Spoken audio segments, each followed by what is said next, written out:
Il y a des mesures non seulement l'autorité à l'État se sentir sur terrain, donc ils ont un effet dissuasif vis-à-vis de Batu Oyo Bazoya Kocha Mobulu Nakati Mboka, mais que yo kate ke bakanga ba généraux awa bakenda na cour pénale internationale identité na bango ebimi ke bazali ba rwandais.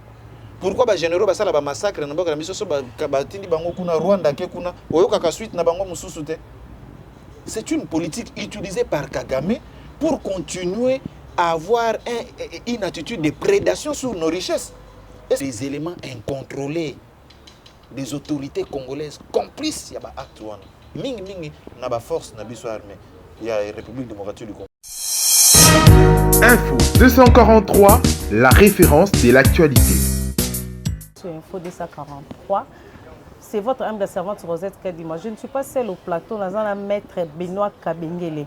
Bokoye Baye ndenge to kosolane lelo na makopo ya makambu ya état de siège. Maître, bonjour. Bonjour madame, bonjour Nabandeko News, Landa Biso, voilà, ma chaîne Abino, content pour l'invitation, donc on est là. Oui, maître, na mokolo lelo tozo lobela likambu ya état de siège. To mona ki ozaki parmi les gens oyo babundaki makasi que notre président a luka solution pour l'état de siège na basoda ba ke baz luka solution na est. Bon, en effet, oui, makambo etali sécurité ya mboka ezali eloko il faut préoccuper congolais nyonso, surtout lorsque ozomona bandeko na biso baza na est ya mboka bazo kufa ba massacre temps contre temps. Il était impératif que l'autorité ya l'état penda ezala rétabli. Voilà pourquoi biso topesa kango comme cheval de bataille na biso. Il faut tout rappeler toujours que le président de la République, il fallait avoir des mesures moko draconiennes pour que la sécurité et meka kozonga na kati ya partie est ya mboka na biso. Donc ici, nous avons profité de micro na yo pour saluer cette mesure courageuse du premier commandant du commandant suprême, du premier citoyen de la République, le chef de l'État, pour que Kimia et Zonga na partie est ya mboka na biso, donc na Beni, na Ituri et partout ailleurs. Oui, maître, bayimbo kabalingi bayeba lisusu depuis que ba soda na biso ba kende ki ba pinga na biso baza na est kuna tomoni Kimia ezokota kota na kati ya est ezo sala bino ndenge nini? Bon, omoni nego nazo répéter ngo maman nazo lobango une fois pour toutes que situation à guerre et à est est une situation moko asymétrie variable. OK, c'est-à-dire que Nzambe a pambola mboka na biso, a pesa biso ba richesse na parti wana. Ba richesse wana ezali na bato babengaka ba impérialiste. Oyo bazali ba dongolo miso, bali ko tchela yango miso. Siko bazali ko utiliser mingi ba pays voisins na biso. Donc Rwanda, Uganda, Burundi, pour que bango baya ba semaka désordre, terreur na kati ya mboka. Pourvu que na kati ya désordre wana autorité à l'état salimate oyo biso toko bénéficier na ba minéraux wana tozwa yango te. Alors il était normal aujourd'hui tant ozomona que l'état a continué à récupérer ba territoire par territoire, secteur par secteur, a récupérer oyo ba parti oyo autorité à l'état ezala kité ba parti oyo mboka bandai ko kenenet na mwa ko sombrer ba bomi batu lelo ba bomi batu lobi ba bomi batu après lobi. C'était fatigant. Biso ba toza koto tozo vivre en au quotidien mais nous sommes les sangs des Congolais ezo marcher na kati ya makila na biso et c'était déplorable. Donc nous saluons aujourd'hui ba mesure o ezwami pa mokonzi mboka parce que à partir ya ba mesure wana non seulement autorité à l'état ezo se sentir sur terrain, donc ils ont un effet moko dissuasif vis-à-vis ya batu oyo bazoya kocha mobulu na kati ya mboka, mais également ils ont permettre na ba imboka ba continuer ko travailler normalement na kati ya terrain ba ke ko somba biloko à gauche ba sali ba commerce na bango à droite. Mais na linga ki na préciser maman eloko moko ya mutuya batu wana oyo ba dongolo miso wana soki mboka ekomaki boye il faut toni mango ke ali na ba complicité moko interne ba commanditaire bazali libanda mais batu oyo bazali ko exécuter yango et ali mingi bandeko na biso na bapaya mosusu baza na kati ya mabele na biso. Donc il était important aujourd'hui mokonzi mboka a nommé ba gouverneur il y a ba deux provinces wana ya Ituri na Nord Kivu anomi bango ba non originaire alobi tolongola nanu bato oyo ya kuna tocha bato oyo nanu bauti na ba province mususu totala ndenge nini makambo ya likokende. Mais jusque là vous êtes d'accord avec moi que en tout cas FRDC ezosala musala na yango normalement et lomonya mingi na bakonzi oyo batie kuna mpona ko pe ezonga na kati ya partie est ya mboka na biso. Oui, maître Bino, nayoki réponse na yo lobi ke lobi non guerre oya este wana ezali mingi batu baza zinga ba pays eza zinga na biso. Mais comment na président Kagame alobaki ke non makambo wana RDC tikala kozala na ba massacre te, RDC tikala kozala na ba problème te. Ya yo motu réponse ezali nini? Maman et ali neti ozo mona mutu aye na kati ya ndako na yo azue loko ake nango aibi ake nango siko ozolinga mutu wana ya koyebiso impérativement ke iyo na yibaki te yali bongo te. Attitude oyo président Kagame azui ezali attitude oyo mutu nyonso akoki kozwa lorsqu'il est acculé. Mokonzi ya mboka ntango a répondre apesi une réponse sage à démontrer clairement que yoko procès sa limite. Bato nyonso baali koloba pona makambo esalemaki na est, il faut qu'une justice internationale esalema. OK? Basali un tribunal pénal pour la République démocratique du Congo. Alors, ceux qui basali le tribunal pénal international pour la RDC, il faut maintenant que bato nyonso baza cité na rapport mapping. Oyo kaka rapport mapping wana ya li rapport ya ba congomanité. Il y a le rapport, il y a le président de la République, il y a un rapport, il y a des experts envoyés par les Nations Unies, des experts indépendants. Oh, il y a établi clairement qu'il y a un mboka na biso, ba massacre salimaki. Alors, ce qui est tribunal est salimi, ba bengisi bato, oh, nyonso baza cité na kati rapport. Et les on batté que ceux qui ba cité na kati rapport, c'est qu'on est responsable, il y a pas fait. Non, il y a ce qu'on appelle en droit la présomption d'innocence. Mais il y a également ce qu'on appelle la présomption de culpabilité. Et il y a ce qui va fonder, tant que le tribunal n'a pas de makambuna yote, aux alliés ne loko bazali ko benga présomption d'innocence. Mais qui no tango basi batangi yo déjà et que ba ebiso ya kapé. OK? Et ali ne loko ba bengi présomption de culpabilité. Yango mona ka batu mususu bazi balobi bo fanda nanu wana avant que procès na bino esalema. Il y a une présomption de culpabilité. Bazo présumer que ndenge batu bani wana bazali ba responsable batu basali biloko. Mais yo olobi oyebi makambo wana te. La bonne attitude, c'est de coopérer, de collaborer. Ndenge na ali boye babisinga balobi que maître Benoît Kabengele osali likambo songolo topaka. Justice bengi singai. Nga na kimi. To na komi kolega na média na komi yo nga na sali loko te na c'est na se reprocher ne loko. Na ko kende ko répondre na justice. Et puis na démontrer ba noir sur blanc ba preuve tangible que makambo bazali ko reprocher nga ezali yango te. Makambo guerre ya est eloko ba bengaka na français facile c'est de notoriété publique. OK? Yo kate ke bakanga ba généraux awa bakenda na cour pénale internationale identité na bango ebimi ke bazali ba rwandais. Pourquoi ba généraux basala ba massacre na mboka na biso so ba tindi bango kuna Rwanda ke kuna oyoka ka suite na bango mususu te. C'est une politique utilisée par Kagame pour continuer à avoir une attitude de prédation sur nos richesses. Et ça, nous allons les dénoncer. Donc, il ne faut pas moutoyer, il se sert d'un micro, Bachele, président de la République soit-il, il n'y a pas eu de crime en RDC. C'est craché sur notre mémoire. Mais je salue l'intelligence et la sagesse du président de la République à répondre clairement à l'objet.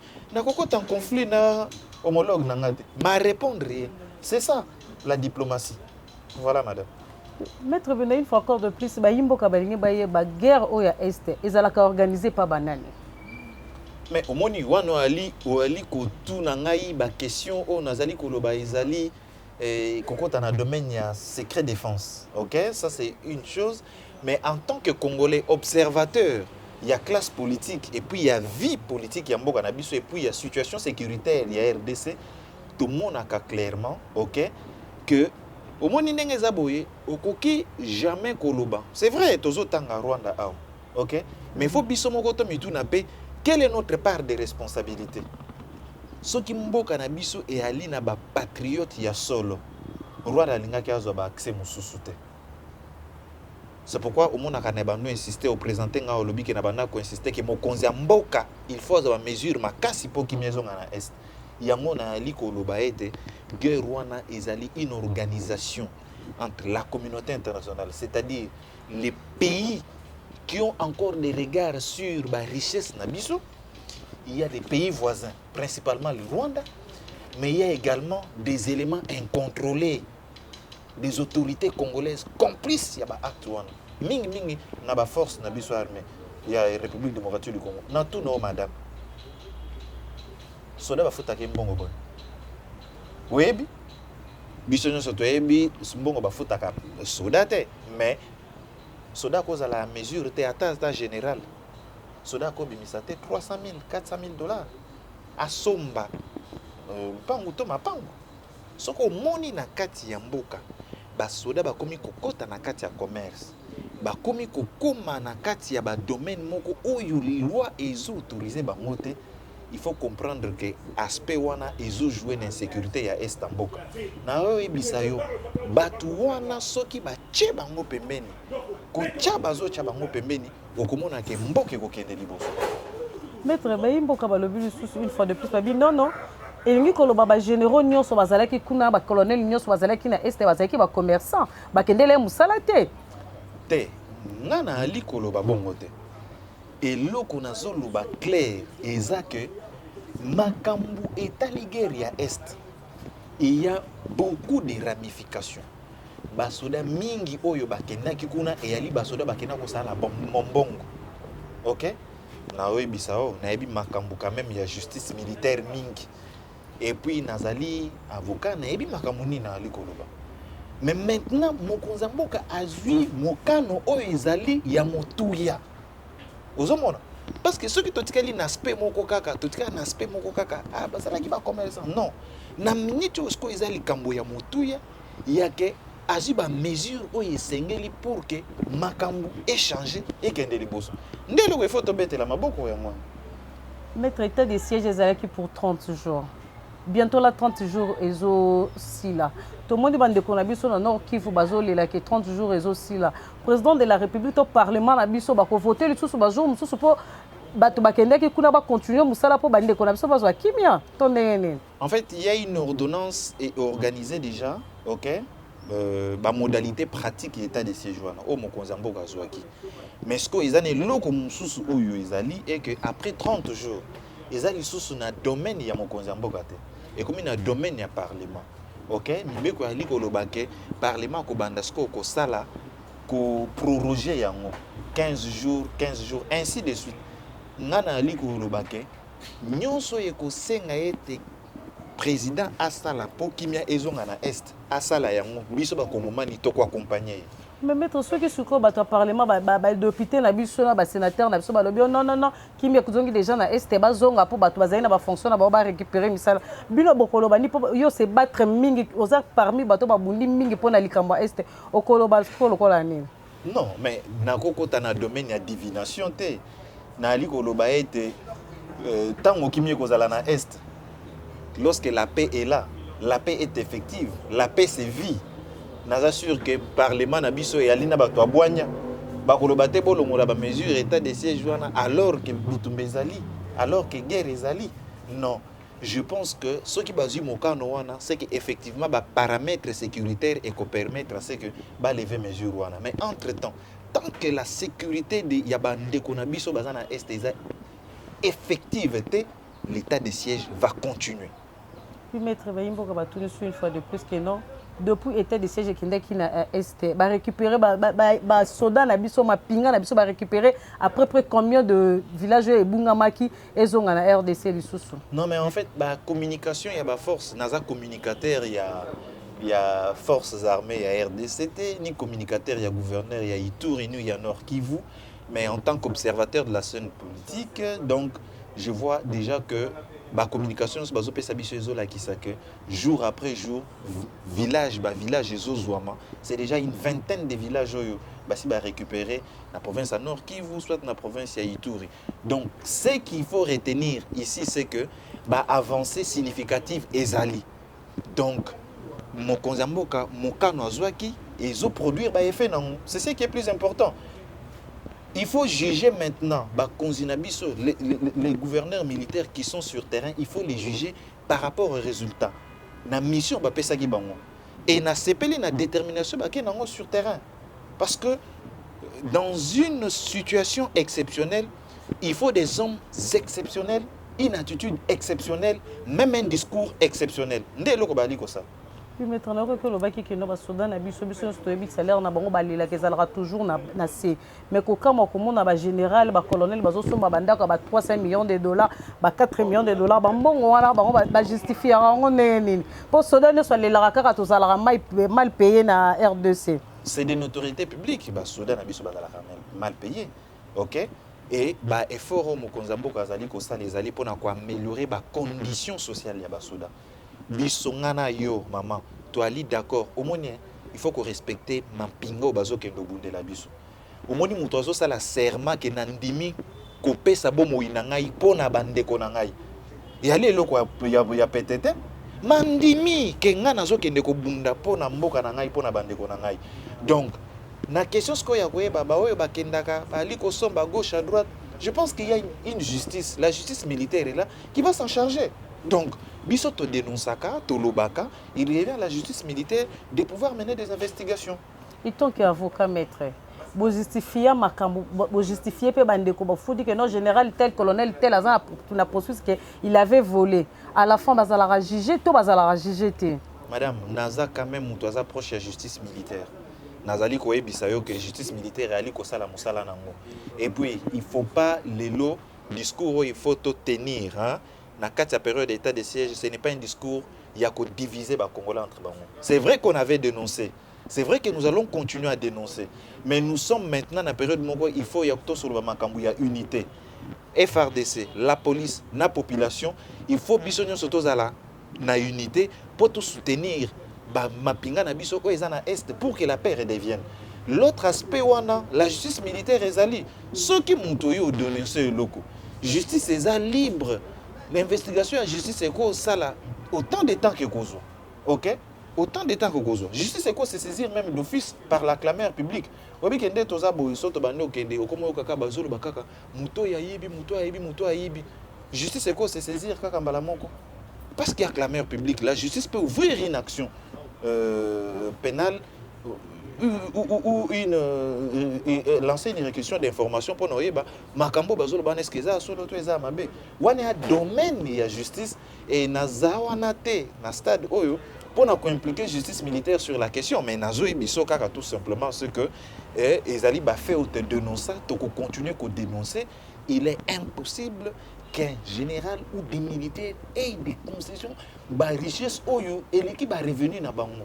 C'est que quelque part, ces richesses-là, et outils, n'a pas mécanisme moko, ou ils allaient illégaux. C'est normal, c'est clair, non?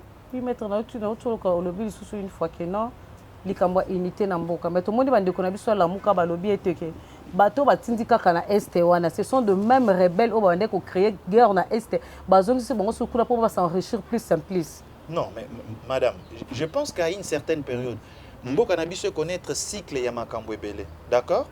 Mboka na biso connaître cycle ya ba guerre avec l'entrée de l'AFDEL et connaître cycle ya ba guerre avec le RCD, avec le MLC, ba force nyonso wana ezaki na kati na bango na ba force négative. OK? De telle sorte que à un certain moment, il ne faut pas rester sur le passé de quelqu'un. Les loyaux des généraux qui sont dans kati ya armée na biso, ce sont des généraux de l'armée congolaise. Et nous devons les soutenir lorsqu'ils sont nommés dans le poste de responsabilité pour que Kimia. Il ne faut pas que dans le monde moko ya kota la kaka mabe ya mutu à une certaine époque. Ngande na aboy, na zapena mabe na nga na sala na domaine moko yopé. Bato ya la moka ba ali koloba mo konzina bango fayulu. Balobaka wake ba pesaka ye soki a defaka so ba pesa $40,000 yango avotaka nani kimbuta gouverneur no. Oka makambuté balobaka pe ya mabe à gauche à droite. Mais ceux qui bozolinga kotikala kaka sur likambo mutu ya mabe, je pense que quelque part wana e kominde motema mabe. Bisoto on ne va pas nous en tout cas peuple congolais et surtout soutenant le président de la République, nous n'allons pas céder au chantage. Ba militaire na biso qui sont nommés comme des gouverneurs à l'est de la République sont des vaillants. Donc on continue à soutenir Bango. Si à une certaine période, ils ont commis des actes répréhensibles, la République, ok, a déjà tracé une ligne avec les nouveaux chefs de l'État et c'est cette ligne-là qu'il faut suivre. Voilà, le reste là, nous sommes considérés comme un mécanisme tendant à mettre biso en mal, à déstabiliser la force au loyaliste au front. Donc on ne va pas céder na cri à la sirène. Oui, maître, on a vu 18 ans de guerre à l'Est. Le Lokaka, président de la République, à la Mouka Lobby, dans des ans que non, guerre à Est, il faut qu'ils soient fin, ils soient fin, ils soient fin. Ça vous fait comment, étant que parmi les gens qui sont bâtis pour que Est soit kimia? En fait, je pense que avant il y a action militaire sur terrain dans une guerre, il y a également, il faut étudier les causes. Il y a des causes endogènes, il y a aussi des causes exogènes. Il ne fallait pas tout simplement, pendant les 18 ans, envoyer des militaires à l'Est. Il fallait aussi se poser des vraies questions. Pourquoi cette guerre? D'où vient-elle? Ok? Qu'est-ce que ces gens-là cherchent sur notre territoire? Alors, lorsque Tozo récupère l'information, lancer maintenant une action d'envergure. Et je pense que c'est ce que le président de la République a fait. Il a recoupé toutes les informations sur la situation sécuritaire à Est Nabiso. Il a trouvé bon qu'il était impératif aujourd'hui de passer en mode commando avec l'état de siège. Et nous soutenons sa démarche. Écoutez, madame, au moni, le président Kabila a fait son temps. Le président Tshisekedi est en train de faire son temps. Et ce qui il y a ma base moussous, mon consi Joseph Kabila Salaki, ma base où on a permettre les lots que tant mon consi moussous soyez à continuer. C'est ça la République. La République, ce ne sont pas des individus. La République, c'est au-delà des individus. La République, ce sont des institutions. Makambo moussous Félix Azo Sala Lelo. Résultat nango ekoya est pas 8e président. Mais le problème c'est qu'il faut déjà poser les bases. Comme les bases sont posées, nous sommes d'accord. Mais en ce qui concerne principalement la guerre de l'Est, je vous dis, c'est la détermination la plus absolue du président de la République. Et cette guerre va prendre fin. Bien, pourquoi cette guerre? Guerre wana ezo utawapi.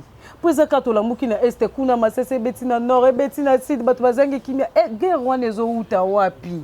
Qui sont à la base de cette guerre? Maman, omoni tozala na ba passion te na sina répondre na motuna na pono ebisoke guerre o ezo uta na est ya mboka ezali ba géométrie variable. OK? Na liko ebisa yo. France produisera minerai wapi?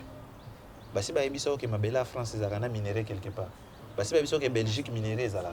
Basi ba États-Unis uranium ezala. Mais ces gens-là, OK? Bazana ba intérêt na bango en Afrique.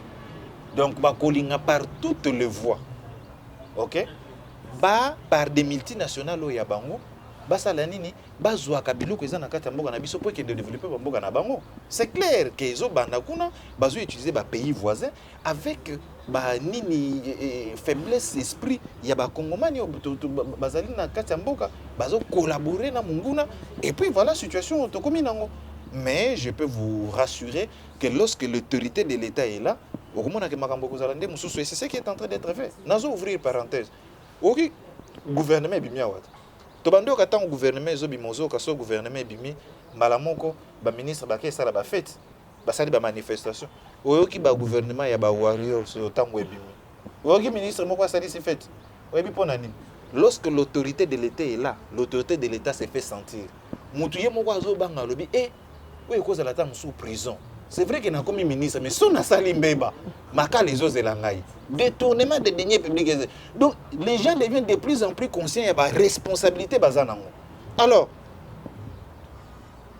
les responsabilités qui sont données dans bande gonabiso bazali na est na kati armée, je pense que et connaître également moi changement parce que mounio soza kuna koloba, je ne vais pas collaborer avec l'ennemi. Pour ceux qui bakangi ngai.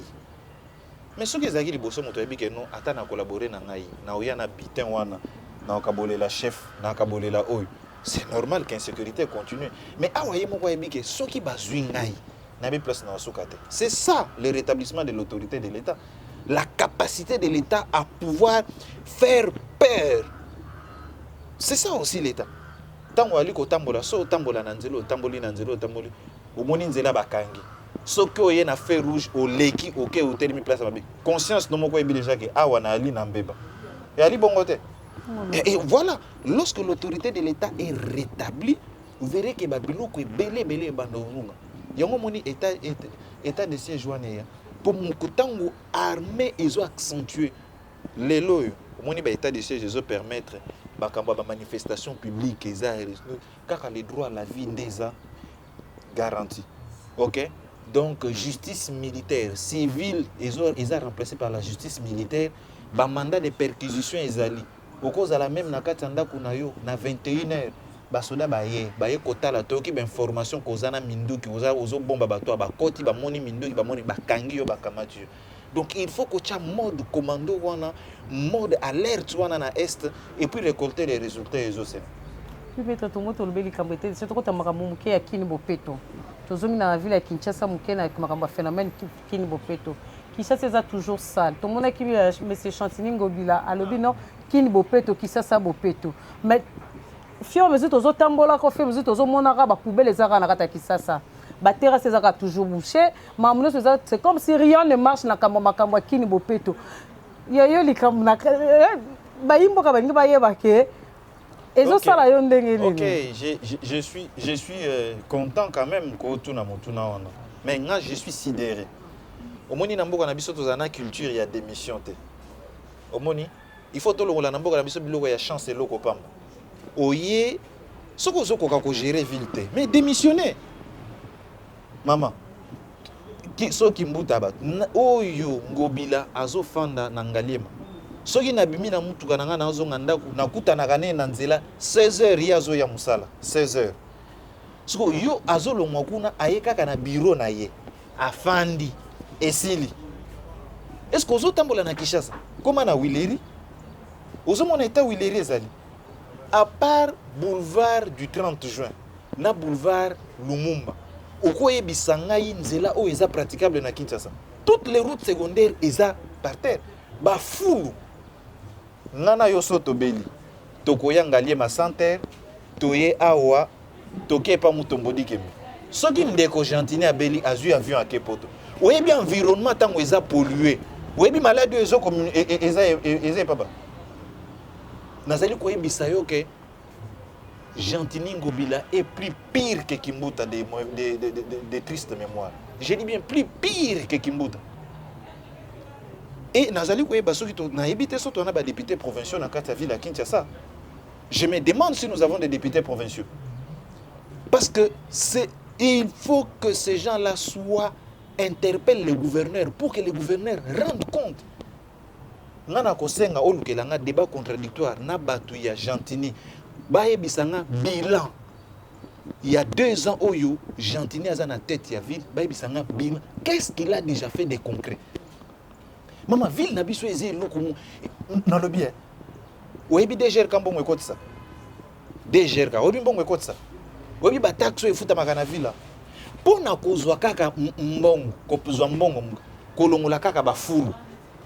Kolongola ba fulu na ville ya Kinshasa. Il faut Union européenne ya. Pona kolongola saleté na ville ya Kinshasa, il faut qu'on ça la miracle nini. Non mais nous sommes en fait natanga ki mukanda moko auteur moko azoloba. Et si l'Afrique refusait de se développer? Amituni Motuna, si l'Afrique refusait de se développer. Parce que j'ai comme l'impression que nous avons tout, mais nous-mêmes, tous tous se développer. Toujours pour se développer, pour saleté, ça toujours la ville à Kinshasa, bah conzo basé disponible en salle, na mettre, bazo salle, en côté, au ko le kanzela sayo na kata mutu kamoza, au ko mutu, bah condition na kati na yebite le rolo, bah comment ni place wana. Mutu nyonso yo komo na ye na micro na yo, alobi que ville les a géré, benga yaza mercenaire, il n'est pas congolais. Mutu akoloba que ville eza na kati ya ville oyo, ville ezo tambola bien, c'est un mercenaire. Mais tout le monde, mettre na kati malobate, tout le monde qui ba pesa qui ba gouverneur mbongo premier tour, ba $1000, ba ça misal, ba ministre moussa, ba gougumestre plutôt, ba gougumestre moussa bazala qui suspendu. mais musala ngo tozomona kini bopeto yango te baterrasse eza toujours bouché basalite eza partout bapoubelle publique ezalaka te na mboka mais DGRK azwaka kaka mbongo ya batete nakobenga bato te bazala na incivisme fiscal baboya kofuta bampako ya leta ya ville ozomona mais bato oyo biso toali na mituka baali koyebisa biso bosomba vignette moto aketelema na 6 heures azosomba vignette mbongo ya vignette wana yali okende wapi parce que il n'est pas normal aujourd'hui hein maman il n'est pas normal aujourd'hui que pour nous longo la poubelle na coin ya ville il faut basalela ngo soki nini non nazoyebisa yo il faut un gouverneur qui donne de l'impulsion soki bourgmestre o baza pe bazana ba administrer soki bourgmestre azosala musala bien te mais responsabilité eza na mutu wana ya gouverneur non parce que gouverneur aza na mesure ya koconvoquer bourgmestre wana ok mais soki nayebisaka yo nazoyebisa yo soki nayaka musala 5 fois par à 4 fois soki nazozonga ndaku namonaka kaka cortège na ye kaka 15h 16h ye wana azokota ville siko yebisa ngai aza na bureau na ndako siko ntango oza na bacolaborateur bango moko bayebaka yo yaka musala 16h se collaborateur la kola moka pa alobi nazoya 12h ekomi cop mama tolobela makambo te ke no bofanda na mutu na ndeko gentini na poto tout ça te bosalela biso na kati ya ville awa likopa ba na poto te nous ici nous n'avons que cette ville donc ne venez pas défendre sur la télévision des choses indéfendables non Gentini a montré ses limites. C'est une incompétence notoire. La gestion de la ville est d'une incompétence notoire. En réalité, il doit démissionner. Oui, maître Toki Kolobi Bongo qui ba futa ka taxe ba vignette. Mais na Kinshasa lelo na 4 hôtels de ville maître ba taxe zo futama partout mais bazata na mutuka kolongola matiti te. Ezo sala passe comme on a ba imboka bazo vendre sika salité bazo lela ka chaque instant que gouverneur de la ville, gouverneur de la ville, gouverneur de la ville, message wana eza loko ezo kota te. Mais to yolo banini place wana. Omone na yebi ndeko Mike Mukeba ite tokutana nanu na yete nazali pe ko ndima makambo nyonso alobaka te mais c'est un monsieur à féliciter. OK, mutu azangaka mabe te mais ali ko belela azali ko alerter. Oui, mais pourquoi azali ko alerter? Je sais que rôle il y a député national tout comme provincial, c'est de pouvoir légiférer, de pouvoir proposer. OK? Mais ceux qui assemblée nationale, tout provincial dans les cas d'espèce, et comme net qu'est-ce qu'il y a résonance moko boy, il y a un gouverneur, il y a ko sala boni, soko azali yemoko. Mutozo kendoke na proposition ba interpeller gouverneur, ba sala boy, okomona ba fandeli yango ba bloquant. Olinga sana, il faut ya ko yebisa ba kongomani et c'est tout à fait normal. OK? Je vous dis honte aux députés provinciaux de la ville de Kinshasa. Honte à eux. Parce que la ville n'est pas gérée. Et quand la ville n'est pas gérée, que font ces députés provinciaux? Ils ne font rien. Et puis, en 2023 qu'on a travaillé. Non. Bana Kinshasa. Nazo ebisabino. Ba députés provinciaux ya Kinshasa bazo sa le côté. Na ko prendre bino le côté. Botambolaka bimakaka na coin avenue na yo. Tambolaka na kati ya balabala. Yaka na Wileri. Kende partout. Vous comprenez que la ville n'est pas gérée. Hein? Mais batongo bayaka ko gérer biso. Fanda na mikili poto. Monaka comment est-ce que mikili poto, comment est-ce que salubrité, comment est-ce babilo komoko même pona ko somba kaka mutuka pona ko ya ko zwa biloko ko kende bo. C'est tout un problème. Mais t'as la cortège à gouverneur. Mituka kaka 60 000, 70 000. Mituka na cortège non eze belé mais ville les angi mutuka. C'est quoi cette histoire? Et vous faites appeler excellence matin, midi, soir. Dans le Congo, Tolongo la Babiloko, et puis gouverneur, tu ne peux pas te faire. C'est monsieur le gouverneur, tu n'es pas excellence. Excellence, excellence. Il faut il faut pas excellence. Président de la République, OK? Nani Moussous. Premier ministre. Nani Moussous. Ambassadeur. Mouto Babenga ministre à excellence. Monsieur le ministre.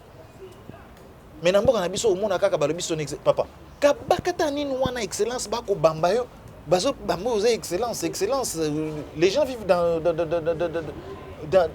dans une saleté pareille et je soutiens d'ailleurs Ndekwale Mak soki akolanda ngai oyo asali pétition bazozo ba signature pour na départ ya Ngobila ba agresser lobby tala dans une ville tozali koloba omoni Kinshasa ya Banakine Kinshasa za Yumbite Kinshasa za Yumbite ndeko azalaki kuna na kati ya Yumbite ebi makambo isa mais Kinshasa za Kinshasa et biso tant que to vivre na Kinshasa to kotika te mutuye ukomi kotika biso boye to pe makasolo mabe mama soko omoni ka place to tiki mutuka na soko kiti oyoki solo ko solo eloko mabe mais o ville la ndengeni okota Gombe saleté okende cité saleté okende ne saleté et vous verrez un monsieur passer ici vous dire non la ville est gérée Ngobila est en train de travailler maman tolobite que Ngobila a commis ça Kinshasa Paris non mais ça babiloko mususu ya mike il faut monana longola matiti à gauche bakendo bois kango quelque part somba mituka boy bakendo bois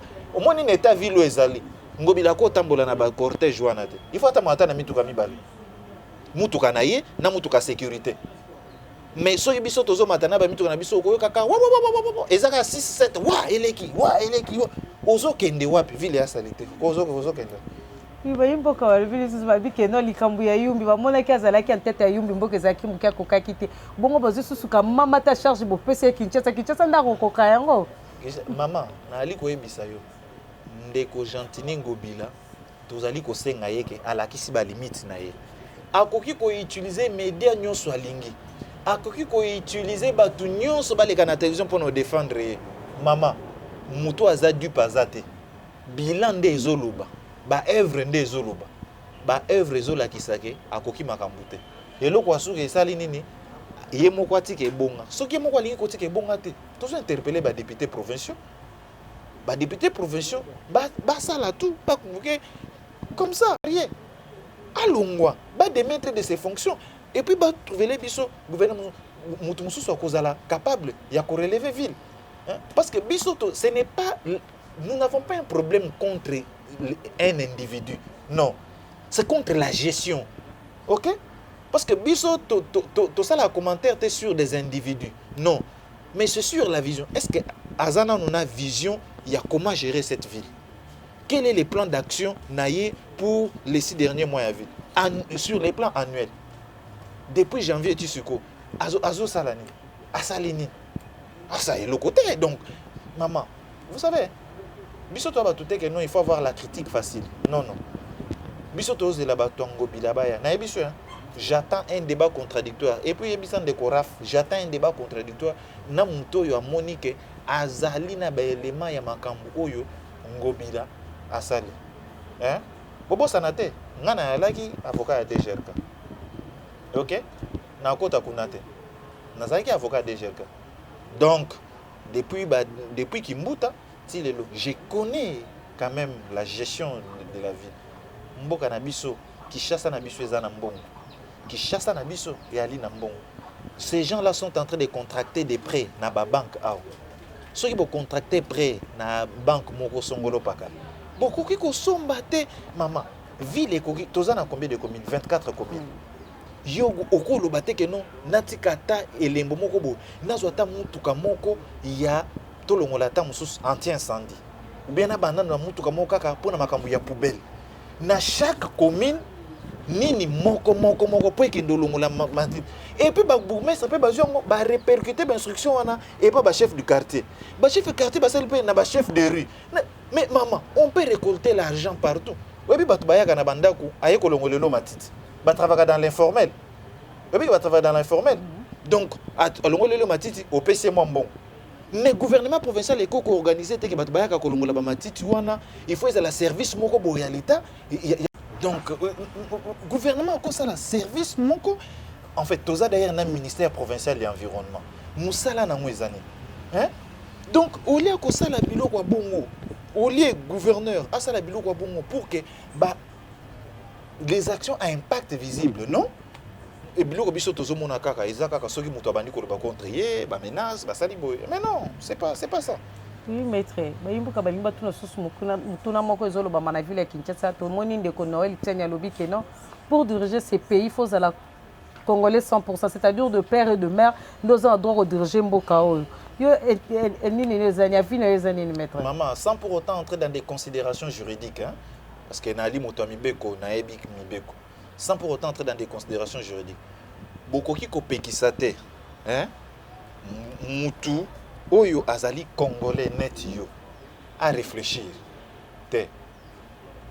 Et puis il faut tout le monde loko moko ya Moutou aye na ba idée, yo na ba attaque personnelle. Te. Moutou Noël Tchani, c'est un Congolais comme tout autre Congolais, a fait si proposition na ye. Sikoyo Moutou aza contre proposition ya Noël Tchani wana. Il y a que non, Mboka est fait dirigé par Congolais, des pères et des mères. Il faut azwa sikoyo proposition ya Noël Tchaniwana ata la faiblesse nango ezawapi. Et puis il faut démontrer par exemple que sur les plans socio-culturels, ba insuffisance est aboy. Sur les plans juridiques, voilà ba insuffisance. Voilà, c'est comme ça qu'un intellectuel est réfléchi. Mais nanazo mon opinion, qu'est-ce qui se passe? Tant Noël Tchani a pris cette proposition wana, ce sont des attaques personnelles, ce sont ceci. Il faut tout le monde babilo wana. Il faut tout le monde babilo wana. Oui, que Ndeko par exemple, parce que c'est des Moïse Katumbi, je pense que les gens Batouné Bazo se sentir que c'est lui qui est visé. Mais je ne sais pas pourquoi il va se sentir que c'est lui qui est visé. Dans la mesure où quelqu'un a réfléchi à haute voix, apporter des arguments contraires à haute voix. Donc il ne faut pas venir, non. Donc, non, depuis Mboka est dirigé par un Congolais des pères et des mères, ni n'échanger dans Mboka. Vous trouvez ça sérieux? Nous avons Rwanda comme président. Nous, le chef d'état-major général Namboka Nabiso, un Rwandais, James Kabarebe. Donc, à un certain moment, il y a des questions qui font partie de la souveraineté et de la fierté nationale. Il faut tout le bango sans tabou et sans embâche. Ce qui est que non, tout le monde qui faut Kouana, Mouto à cause de la 50-50 à diriger Nemboka, il n'y a pas de problème. La majorité est collègue. Tout le monde même un référendum. Nous sommes des démocrates. Mais il y a 100% de proposition à Noël Tchanité. Mais je pense qu'il a réfléchi comme un patriote. Il faut que Mouto pas réfléchir contre proposition à Noël Tchani. Azala aussi n'a pas d'argument de droit. Il ne faut pas venir avec des attaques personnelles. Oh non, est-ce que les Congolais ont besoin de ça? Nous voyons sa proposition. Est-ce que cette proposition est conforme aux aspirations des Congolais par rapport à notre culture, par rapport à notre histoire? Est-ce que c'est important maintenant? C'est là. Voilà ce que je peux dire sur la question.